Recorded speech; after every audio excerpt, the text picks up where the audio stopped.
Assalamualaikum. Okey, kali ini saya nak tunjukkan cara guna rekod PIBG dan dashboard versi yang pertama. Okey, lepas saya dapat link, tekan make a copy.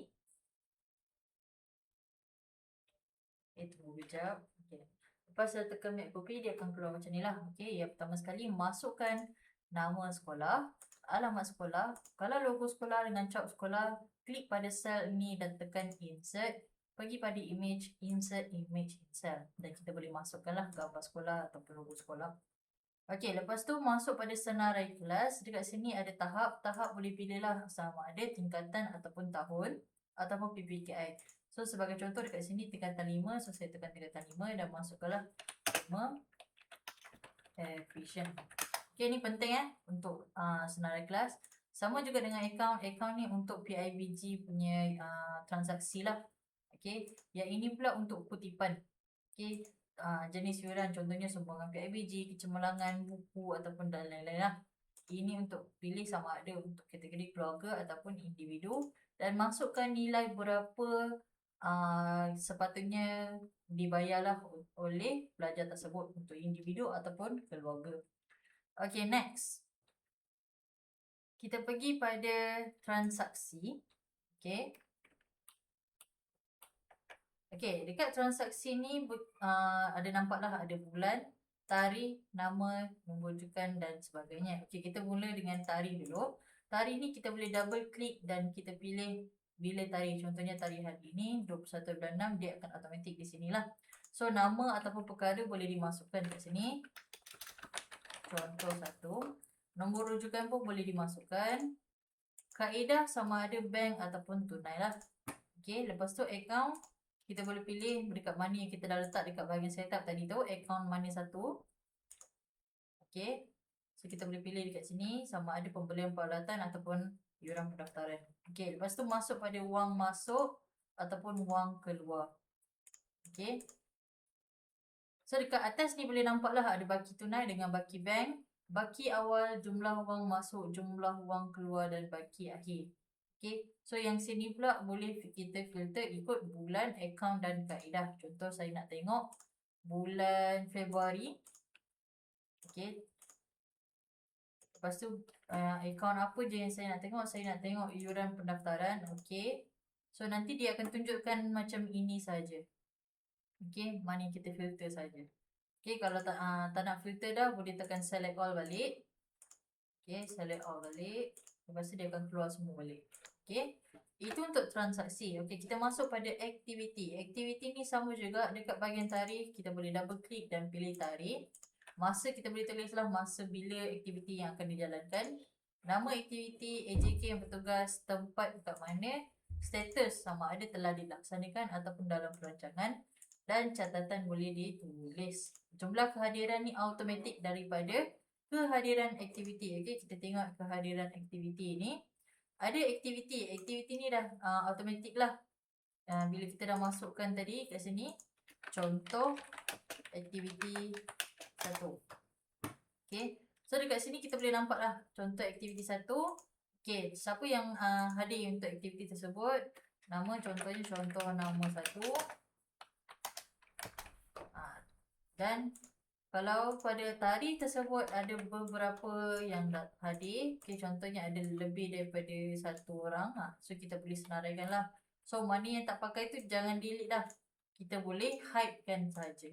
Macam ni. Kalau tak pakai tu boleh hide kan saja. Ataupun boleh letak filter. Letak filter macam mana? Letak sini. Okay, kita boleh filterkan ikut aktiviti yang ada. Contohnya kat sini kan, kita nak tengok siapa je yang hadir untuk 21 hari bulan 6 ni. Okay, so kita boleh nampak lah siapa je yang hadir. Okay, sama juga dengan jawatan, kita boleh pilih lah sama ada ibu bapa dan seterusnya. Nombor kad pengenalan, nombor telefon, status hadir ataupun tidak hadir. Okay, itu untuk kehadiran aktiviti. Macam mana pula dengan data murid? Okay, data murid ni masukkan nama pelajar, nombor kad pengenalan, pilih kelas ataupun copy paste lah daripada kita punya data tu kan. Lepas tu boleh pilih sama ada lelaki atau perempuan. Status, kalau pindah dia akan automatic highlight pelajar tersebut. Okay, tak perlu highlight dah. Okay, dia automatic highlight. Sama juga dengan berhenti, dia akan automatic highlight. Okay.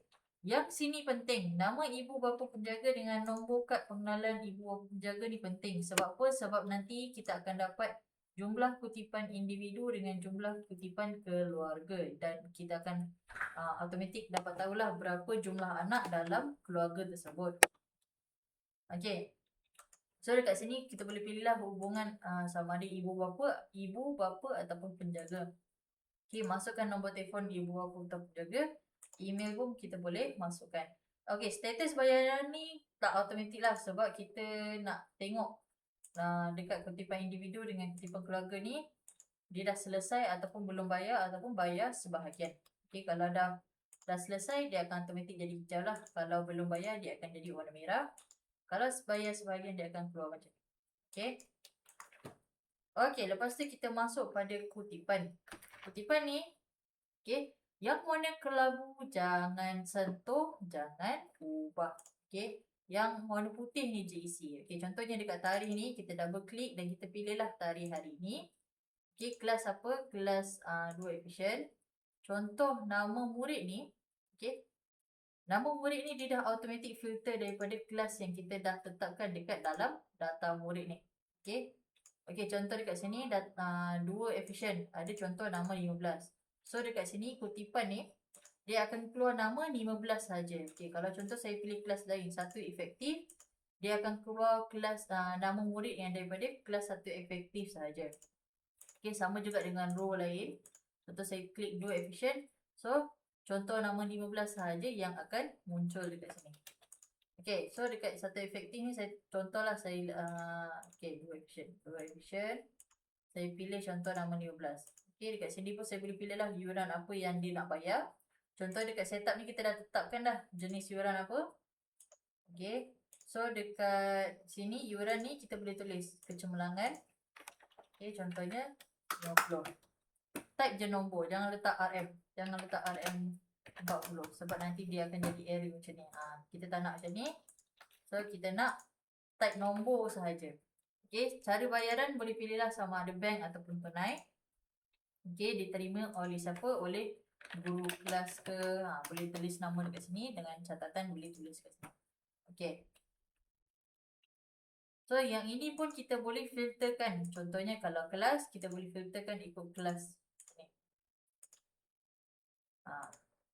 Ni function untuk filter lah. Okay, andai kata kalau pelajar tersebut bayar lebih daripada 1 yuran. Okay. Okay, so macam contoh kita, contoh nama 15 ni kan. Okay, hari ni 2 efisien. Contoh lama 15 ni, dia nak bayar juga untuk buku. So, buku tu berapa ringgit? RM10. So, dia bayar untuk buku. Buat macam ni, dekat row baru. Jangan tulis dekat row yang sama. Kita buat dekat row yang baru. Sebab apa? Sebab nanti dekat bahagian resit kutipan ni, dia akan automatik masukkan dekat sini. Okay. Contoh, saya pilih 21 Jun. Okay, dan saya pilih nombor resit ni dah automatik lah daripada tarikh yang kita dah pilih tu. Okay. So, kita boleh nampak. Okay, contoh nama 15 ni daripada 2 efisien. Dia hanya bayar kecemerlangan dan buku. So, dia bayarlah amount berapa dekat sini. Okay. So, itu untuk kutipan. Nanti dekat data murid ni dia akan nampak lah berapa jumlah bayaran yang telah dibayar mengikut individu ataupun keluarga. Okay, next. Untuk data resit. Kalau data resit ni hanya untuk macam ni je. Untuk rekod macam ni lah. Kita nak bagi resit ke siapa. Okay. Contoh kita letak resit. Nombor resit ni 02 contoh. Okay, tarikh ni pun kita boleh pilih. Okay, contoh nama 2. Kaedah sama ada tunai ataupun bank. Contoh bank lah. Okay. Yang amount kita masukkan nombor sahaja. Okay, contohnya 5,000. Okay, kita bagilah contoh tujuan apa. Okay. Lepas tu dekat resit ni kita boleh pilih nombor resit yang kita dah tetapkan tadi. Resit yang kedua. Dekat sini resit yang kedua. Dia akan automatik keluar dia punya detail. Okay. Okay, next untuk laporan kehadiran. Okay, next untuk laporan kehadiran, kita tengoklah dekat perkara ni sahaja yang boleh pilih. Okay, contoh saya tekan pada contoh aktiviti yang pertama ni. So, dia akan automatik senaraikan kehadiran untuk aktiviti tersebut. Okay. Macam contoh saya pilih mesyuarat jawatan kuasa baik biji, dia akan senaraikan siapa yang hadir, siapa yang tidak hadir. Okay. Laporan kewangan. Ini biasa orang akan pilih tarikh mula. Okay, contohnya 1 Januari ataupun sampai 30 Jun. Kalau contoh dia terlebih daripada dia banyaklah daripada row 39 ni, boleh klik pada tambah ni. Okay. Dan ada row-row lain yang boleh ada di sini. So dia punya jumlah keseluruhan tu dekat bahagian bawah sini. Okay, kalau tak nak pakai yang dah lebih ni, boleh tutup sajalah. Ataupun kita hide saja mana bahagian yang tak nak tu. Okay, macam contoh yang ni, kita tak nak pakai, kita hide kan saja. So dia tak ada nampak panjang sangat. Dia akan nampak pendek macam ni. Okay, ini untuk laporan kewangan. Kalau ini pula untuk laporan aktiviti, kita boleh pilih tahun. Okay, contoh 2023, so dia tak ada aktiviti dalam data lagi. So kita pilih 2026, so dia akan senaraikan semua aktiviti yang ada dekat dalam data aktiviti yang kita dah tetapkan dekat sini. Okay, dekat aktiviti sini kita dah masukkan, so dia akan automatik masuk pada laporan aktiviti sini. Okay, last kali ialah analisis kewangan, dia dah automatik. Okay, so dekat sini dia ambil daripada transaksi yang kita dah masukkan awal-awal tadi tu. Okay, dekat sini dia akan automatik masuk pada analisis kewangan.